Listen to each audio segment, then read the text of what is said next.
I've recently had multiple conversations with corporate account executives at HubSpot, account executives at Salesforce, where they're running an evaluation and they have, they've gotten to power. But what they actually found was when they have to go navigate multiple business units, maybe they have to go to sales, maybe they have to go to marketing, maybe they have to go to IT, they don't actually have somebody that can help build those relationships with those people internally.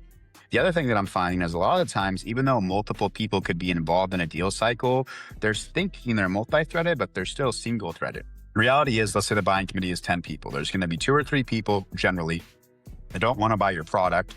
There's going to be 2 or 3 people that are really excited about your product. And there's going to be a few people in the middle that are ultimately going to sway or determine your evaluation. If you don't have an executive, if you don't have somebody that's helping you build relationships with these different business units and you're not proactively reaching out to them, your deal ultimately isn't going to close, or the likelihood of it going to close is going to go down significantly. So what we want to do is we want to focus on people that are a VP level title or higher, that have direct access to a C level, that have relationships with multiple business units or leaders. So these could be somebody in IT, this could be a consultant, this could be, a VP of IT or a VP of digital transformation.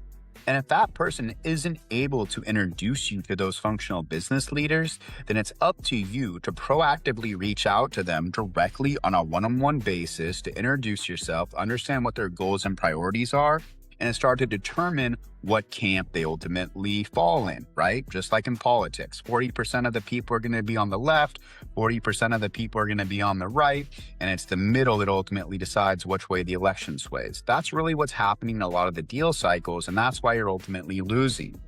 A number of times I've been in really, really large enterprise deals. Anytime I've closed something big, I always have what I call the secret agent or somebody behind me that could ultimately help me and support me and guide me through the organization. And that person would even laugh and say, all these vendors are working with people in the business, but they don't know I'm actually the one behind the scenes that's deciding how we're going to go and how we're going to build out our technology roadmap.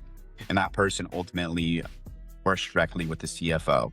So table stakes, if you're in a deal with multiple stakeholders, right, you need to at least attempt to personally email and reach out to each one of those stakeholders, introduce yourself, and make sure that your goals and priorities is something that they're ultimately focused on. Okay. The second thing that you really want to make sure of is anytime you're going into a demo or anytime it's actually time to show the product, that if you have an executive or somebody that hasn't been on the call, you clarify and confirm what their goals and needs are, either before the demo or in the first 10 or 15 minutes of the demo before you start pitching or talking about your product or service. So I'm working with a Workday rep right now where they actually have a VP of finance they're working on, trying to sell an adaptive planning solution. But we never actually knew what the CFO was focused on. We just knew what the VP of finance was focused on. So I had my client reach out to the CFO, reach out to the VP of finance to really try to understand what the CFO cares about, but then also what are the actual business metrics that that person cares about? Do they want to increase revenue? Are they viewing this from a cost-cutting perspective? And then really, how are we going to tailor and quantify that business value to the individual? If you're working with the CFO and they have a spreadsheet junkie and you just come in talking about how you're going to do all these new processes they're already doing in their spreadsheet, you're probably not going to be successful. But if there's specific ways for them to drill down on their P&L that's going to enable cost saving and it's going to alleviate $200,000 in cash flow for the business that they can put into other resources, that's something the CFO might not be thinking about, but they can get behind. So that's my message to you today, guys. These deals are more complex than ever.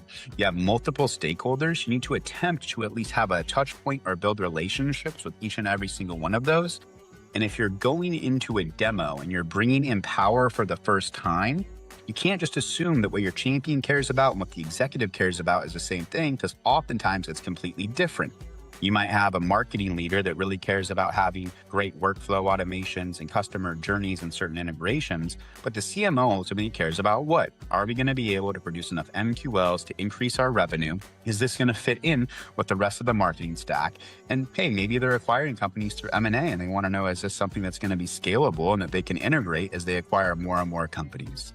So that's my message to you guys today, is really take the time to slow down in all your deals, think through and navigate all the different stakeholders. And when you're bringing in executives to the call and you haven't chatted with them before, reach out to them, get an email from them, get a briefing from them, or at least attempt to, because a lot of times what the the executives care about is completely different than what the worker bees care about. And we really need to make sure we slow down, we quantify that and understand it. So that's what helped me become the #1 rep at Salesforce and Workday. It was the #1 at Salesforce in my division. I closed a $13.75 million deal at Workday, which was the largest net new deal. And I really think people are continuing to miss this. Even seasoned reps that I'm coaching that have been, enterprise sellers for 10 or 12 years, they're missing these things.